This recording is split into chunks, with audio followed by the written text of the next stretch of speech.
Jeg synes, man kan drage rigtig mange paralleller mellem det at være iværksætter og være mor, fordi at begge steder er der en eller anden forventning og norm om, hvordan man skal gøre tingene.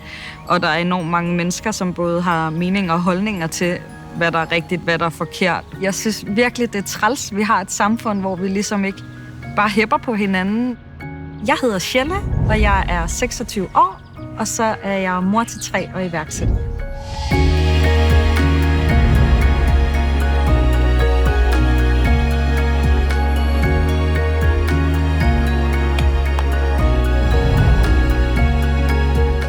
Jeg har fået 3 børn på 3,5 år, og så har jeg startet en virksomhed i august sidste år, som hedder Ærligt, som er vokset meget hurtigt. Da jeg fik idéen til Ærligt, så synes Andreas også, at det var en super sjov idé, fordi jeg tror også, han har drømt om at være iværksætter altid. Og så gik der ikke særlig mange måneder, og så var vi ligesom sammen om Ærligt. Nu her under et år efter har vi både vores kaffevogn, en helt økologisk produktserie, som sælger til rigtig mange butikker efterhånden, og snart åbner vi vores første butik. Jeg tror, jeg både griber det an at være mor og selvstændig anderledes end de fleste, fordi jeg synes, man kan drage rigtig mange paralleller mellem det at være iværksætter og være mor, fordi at når man lige er startet som iværksætter, skal du både være regnskabsdame, medieansvarlig, telefonmøder. Altså, du står for det hele selv, og det er jo lidt det samme som mor. Der er man både sygeplejerske, rengøringsdame, kok, historielæser og sådan. Så du har enormt mange roller at have det på. Når jeg er gået hjemme med børn i 3 år, har også lært mig, at man ikke kan planlægge hverdagen, fordi det kan godt være, at jeg har en idé om, hvordan dagen skal se ud, og hvornår ting skal ske, men det er ikke altid sikkert, at det er sådan, det er. Så jeg er blevet enormt god til ligesom at skifte og være klar på nye udfordringer. Begge steder er der en eller anden forventning og norm om, hvordan man skal gøre tingene. Og der er enormt mange mennesker, som både har mening og holdninger til, hvad der er rigtigt, hvad der er forkert. Og jeg vælger bare at ignorere de der normer og normaliteter, og sådan gør man. Og så finder jeg min egen vej og måde at gøre det på.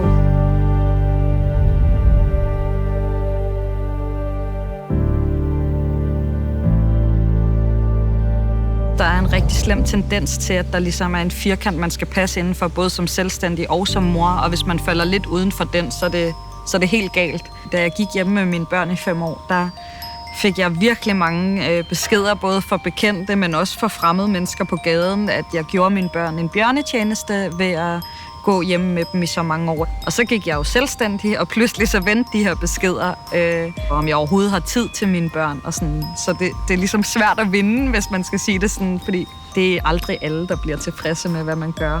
Jeg tror, især det sidste halve år, er jeg virkelig vokset med at være ligeglad med, hvad andre tænker.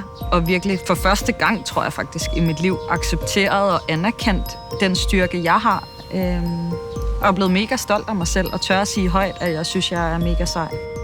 Jeg synes, vores virksomhed vendte i det sekund, jeg begyndte at lytte til mig selv. Og jeg kan se både fra kunder og samarbejdspartnere, at i det sekund, jeg turde stå stærkt i mig selv, så skete der noget med virksomheden, også i forhold til at vokse og anerkendelse af den. Jeg har jo heller aldrig startet virksomheder før, og det tror jeg har været til min fordel også, at jeg ikke ved, hvordan man rigtigt gør, men ligesom bare har gjort det på min måde. Jeg har gjort ting, fordi jeg har lyst og har passion omkring det, og bare kommet ud over stepperne, i stedet for at tænke for meget over, hvad der er det rigtige at gøre.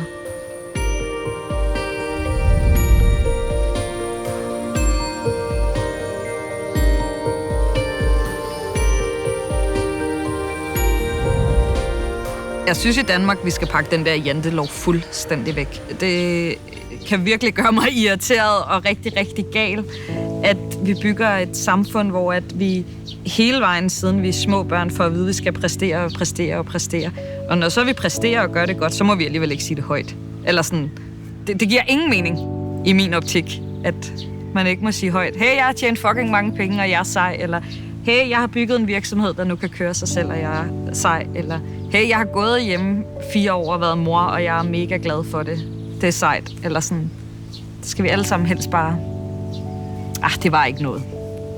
Det vigtigste, jeg har lært, det er at være tro mod sig selv.